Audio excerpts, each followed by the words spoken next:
করলে তার শিষ্যত্বের হানি হয়। শিষ্যত্বের হানি মানে সে বিপদ বা অমঙ্গলের মধ্যে ঝাঁপ দিল। এই যে পিকুলিয়ার সম্বন্ধ, গুরু এবং শিষ্য উভয়ের দায়িত্ব রয়েছে। গুরুর দায়িত্ব রয়েছে শিষ্যের মঙ্গল চিন্তা করার মধ্যে, আর শিষ্যের দায়িত্ব রয়েছে গুরুদেবকে গুরু বলে স্বীকার করা, তার শাসন, তার নিয়মন, তার সংশোধনকে মেনে নেওয়া। উভয়ের এই যে দায়িত্ব, যেখানে ঠিক মতো চলে সেখানে মঙ্গল অনিবার্য। সেখানে মঙ্গল কেউ ঠেকাতে পারে না।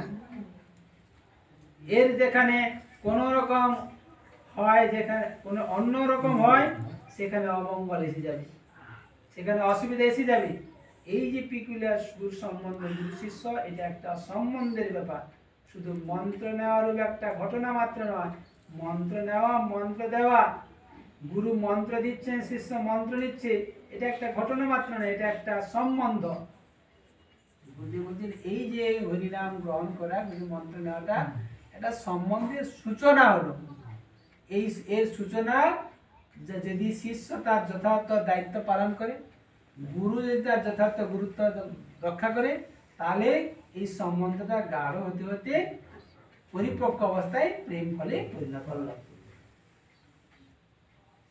যেমন পতি পত্নী একটা সম্বন্ধ, মন্ত্র পড়ে পানি গ্রহণ করেছে মাত্র নয়, এটা একটা সম্বন্ধ স্থাপিত হয়েছে। স্বামী স্ত্রী একটা সম্বন্ধ স্থাপিত হচ্ছে, পিতা পুত্র একটা সম্বন্ধ স্থাপিত হয়। তেমনি গুরু শিষ্য, এটা একটা সম্বন্ধের কথা। তবে ঠিক ওই রকম সম্বন্ধ নেই, এটা পিকুলিয়ার সম্বন্ধ। সেই সম্বন্ধের সঙ্গে ওই সকল সম্বন্ধের তুলনাই হয় না। এই সম্বন্ধের মস্ত বড় দায়িত্ব। এই সম্বন্ধের নাম মন্ত্র গ্রহণ বা মন্ত্রদান। এই সম্বন্ধ পাতানো, এই সম্বন্ধ পাতানোর নাম মন্ত্র গ্রহণ বা মন্ত্রদান। এই যেখানে হয়, অর্থাৎ গুরু যেখানে ঠিক গুরু, শিষ্য ঠিক শিষ্য, সেখানে মঙ্গল বা সিদ্ধি বা আনন্দ এ অনিবার্য। এই যে সম্বন্ধ যার জীবনে সত্য হয়েছে তিনি ভাগ্যবান। এই সম্বন্ধ সত্য তার হানি যার জীবনে হয়েছে সে হতভাগা। তাহলে গুরু পূজা করতে এসে এই সম্বন্ধ যদি ঠিক থাকে তাহলে গুরু পূজা হলো, তাহলে আমাদের ভাগ্য বা মঙ্গল অনিবার্য। আর যদি ঠিক না থাকে তাহলে ভাগ্যের বিপর্যয় এসে, তার অন্যান্য নানান কিছু হোক না বা না হোক, তার অন্য কোন রকম যত রকম কিছু ঘটনা হোক বা না হোক, তাতে কিছু যায় আসে না। এই সম্বন্ধ যদি ঠিক থাকে, অন্য যা ঘটনা যা হোক না কেন তাতে কিছু অসুবিধা হবে না। সম্বন্ধে যেখানে ফাঁক থেকে গেছে সেখানে কেউ রক্ষা করতে কিছু করতে পারবে না। এই যে এই সম্বন্ধের যদি হানি হয় তাহলে সব অসুবিধা এসে যায়। সম্বন্ধ ঠিক নয়, তুমি যা করো না কেন, যত হরিনাম করো, যত শ্রবণ কীর্তন উৎসব সেবা করো, তুমি নিজের মতো হরিনাম করছো, নিজের মতো পাঠ কীর্তন, নিজের মতো যা কিছু করছো, আনুগত্য নেই, শাসন নেই, সে নিয়মন নেই, তোমার কোনো ফল উদয় করাবে, মঙ্গল উদয় করাবে, কারণ তোমাদের সম্বন্ধ নেই। এটা একটা সত্য কথা, এটা একটা সিদ্ধান্তের কথা, এটা একটা বেদের কথা, এটা ভগবানের নিজের কথা। গুরু আর শিষ্য এ সম্বন্ধে ঠিক থাকে তবে শিষ্যের শিষ্যত্ব থাকে। আর অগুরু যদি গুরু সাজে তাহলে গোলমাল হবে। শিষ্য মন্ত্র নিয়ে যদি শিষ্যত্ব ত্যাগ করে তার অসুবিধা হবে। শুধু মন্ত্র গ্রহণের নাম শিষ্যত্ব নয়, শাসন গ্রহণ, সংশোধন, নিয়মন, পালন, পোষণ, তার উপদেশ, এগুলোকে শিরোধার্য করে তার নির্দেশ দিয়ে, তার অঙ্গুল হিলনে, তার নির্দেশে অনুসারে নিজের জীবনকে পরিচালিত করে, এর নাম শিষ্যত্ব। এই শিষ্যত্ব যার আছে সে নির্ভীক, সে নির্ভয়, তার কোনো ভয় নেই। যে শিষ্যত্ব বজায় রেখেছে সে নির্ভয়, তার কোনো ভয় নেই, কারণ সে সঠিক পথে, যথার্থ পথে চলছে, সত্য পথে অনুসরণ করছে। কোনো অপথে বিপথে বা নিজের মতে বা অন্য কারোর মতে যে চলছে, গুরুদেবের আদেশ নির্দেশ উপদেশ সে চলছে, তার ভয় কোথায়? সদ্গুরুর যে শিষ্য তার কোনো ভয় নাই। এমন কেউ হতে পারে যে সে নির্ভয় করছে, নিয়মন শুনছে, সংশোধন শুনছে, কিন্তু কার? একটা অগুরুর, যে গুরু হয়নি, যার গুরুত্ব নাই, এমন লোকের পরামর্শ উপদেশ, এমন লোকের কাছে হরিকথা শুনছে, এসব সেগুলো পালন করছে, সে হতভাগা, তার শিষ্যত্ব হবে না, যেহেতু গুরুত্বে তার ভুল হয়েছে। এটা আবার একটা দিক বলছি, বা প্রথমে ভুল হয়েছে, তোমার শিষ্যত্ব হবে। তুমি আদেশ নির্দেশ উপদেশ পালন কার কার নিয়ন্ত্রণ, তার অধিকার নাই। গুরু যদি ঠিক নির্বাচিত হন, গুরু বরণ গুরু গ্রহণ যদি ঠিক হয়, অর্থাৎ যথার্থ গুরুর কাছে যদি কেউ অভিগমন করে, নিজের শিষ্যত্ব যদি কেউ বজায় রাখে, তার সিদ্ধি বা মঙ্গল লাভই হবেই হবে। সে শিষ্য, সে গুরুদেবের শাসন নিয়মন পালন করবার জন্য প্রস্তুত, সে সংকল্প গ্রহণ করেছে বা করবার জন্য সে কোনো রকম অন্যাচার করছে না, অন্যথা করছে না, সে শিষ্যের কখনো পতন হবে না। সে অনর্থগ্রস্ত হতে পারে, তার অনেক দুর্বলতা থাকতে পারে, অনেক অসুবিধা হতে পারে, কিন্তু সে শিষ্যত্ব বজায় রাখছে। এটা আছে বড় কথা, সম্বন্ধ রেখেছে শিষ্যত্ব, অর্থাৎ তার আদেশ নির্দেশ পালন করার সে যত্ন বিশিষ্ট রয়েছে। তার অনেক অনর্থ আছে, তার অনেক অসুবিধা, অনেক দুর্বলতা অনেক আছে, এই অসুবিধাতে তার কিছু ভয় নেই, কারণ সে শিষ্যত্ব ত্যাগ করছে না।